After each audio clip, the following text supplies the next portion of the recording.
What's up, guys? We're going to talk today about building your first carnivorous plant setup. And the first thing you're going to want to decide when you build your first setup is what are you going to grow in. Now you have a few options. So my first carnivorous plant setup was much smaller than this. Plants weren't this large. I had less plants, and I opted for a fish tank. Now you can try to get a second-hand fish tank. It's a real easy. You just put a light over it. Right here I have a 4-foot ballast, T8 lights, and I'm starting some seeds in this. But this is a great option for if you have one or two plants. You could do a little fish tank, or this is a 50-gallon, and I could probably fit quite a few in it. And if you put it on its side, you could fit a bit more. But that's a great first option.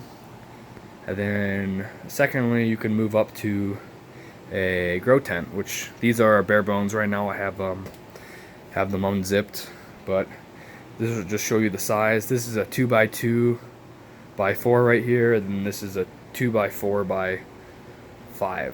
So this one's a little taller and twice as big as this one. You have other options. You can just grow your plants indoors in the house if you want to. Many people do that. You will get quite a bit of ambient humidity if you get a lot of plants like this. I could probably leave this wide open, and this would stay relatively humid just because of the fact there's all these plants. They perspirate water into the air all day long through their leaves, and if you keep the media constantly moist. So that could be a good option for you depending on what you're doing. You could just leave these guys out in the open.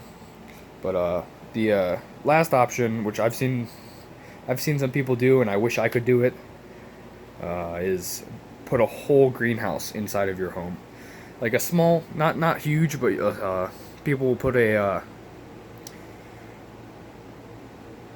smaller greenhouse, and that'll keep your humidity up. It'll give you a lot of space to grow in, and it'll look real pretty. But I don't have the room for a greenhouse in my house, so I do not. I'm gonna do the Growtent option. And you gotta remember your limitations. You gotta remember how big are you willing to go. What is your space limitations? How many plants you have, and you have to decide where you're gonna put your setup to. So right now I'm putting this in my bedroom, and this is because I live in Ohio and I can crack the windows at night, and it'll give me a nice 10 to 20 degree temperature drop. So I can get to low 55s is typically my low, but usually I'm hitting around 60 at night. This is my winter option. I will move these to the basement for summer, but so that's all about where you're going to grow. Now your second thing is you need to decide what you're going to grow under. So you need lights, of course, and like I told you guys earlier, I used T8 ballast over here on the fish tank, but in here I like these. These are called Yescom LEDs, and you can get these at Walmart.com, which is Yescom is what it's called. I have one right here. It's nice and thin, does not produce a lot of heat. That is really important. Usually with bigger LEDs, they can heat up quite a bit, and you could turn your tent into an oven, which I have had that issue before. So not a lot of heat, and these are also relatively dim, which nepenthes don't like a ton of light actually. Sometimes you might get burns if your LEDs are too strong. So this tends to be a good light. I do get some burning if it's up close, but that is also what I'm going to use for this new setup over here.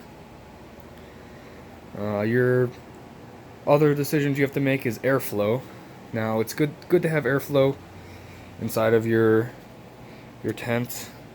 I have these computer fans, and this is great. This one particularly is really quiet, and you can mount it.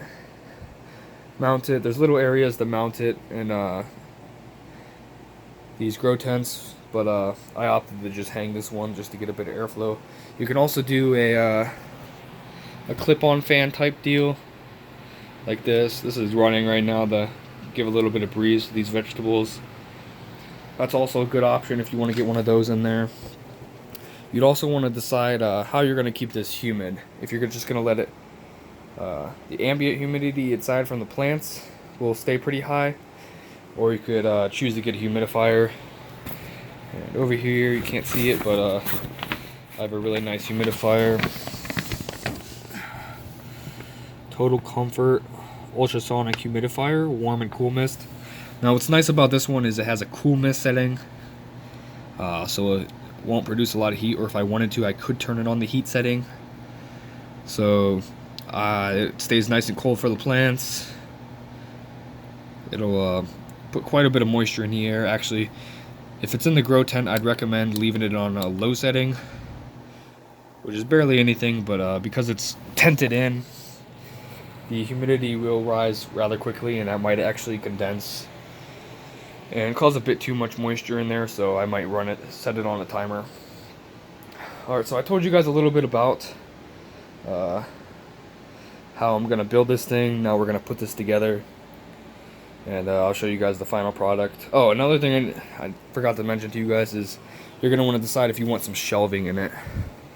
So right here you see I have this little this is just a piece of plywood. I have a few more cut over there, but I'm not going to use those actually for that build. But all this is some carabiners, some eye hooks, and then they're just tied to the top of this, and this isn't going to fall.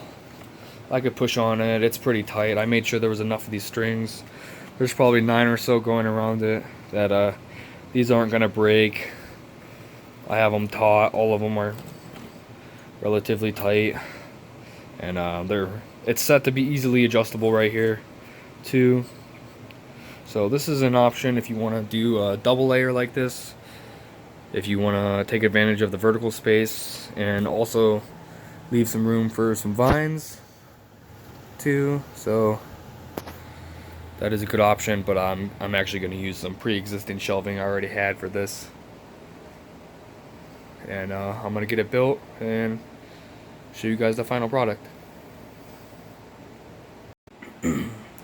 Alright, this setup's done for the most part. I'm going to add one more light up in that corner, but this is what we got. We got a humidifier down there, got a fan up here. Let me fix this real quick. Got a fan up here.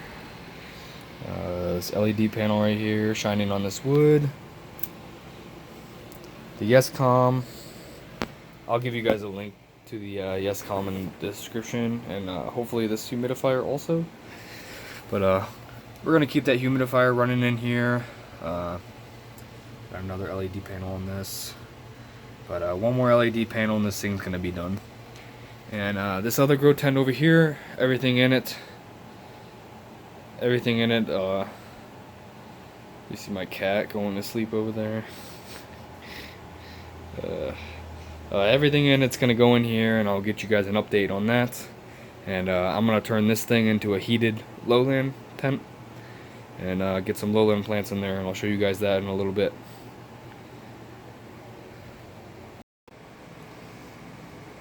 Alright, here's the finished product. All the plants are inside. This vine has a lot more room. It's around 5.5 feet tall at this point. And that's all coming from one Ventrata I got about a year ago. But yeah, everything looks real good. You can see I have lots and lots of room in there to stuff plants, which I probably will not end up stuffing anymore in here because, like I said, these are gonna grow pretty big, and it's just a matter of time before they outgrow this, and then I don't know what I'm gonna do. But up here I have 3-4 square feet of yeah, this is 4 square feet up here that I could still put some stuff, and I still have vertical room for when things start to vine. So I think this was a good choice in size. Then the humidifier's in here too, of course. So yeah, that's the Growtent. I'm gonna go put the lowland one together now.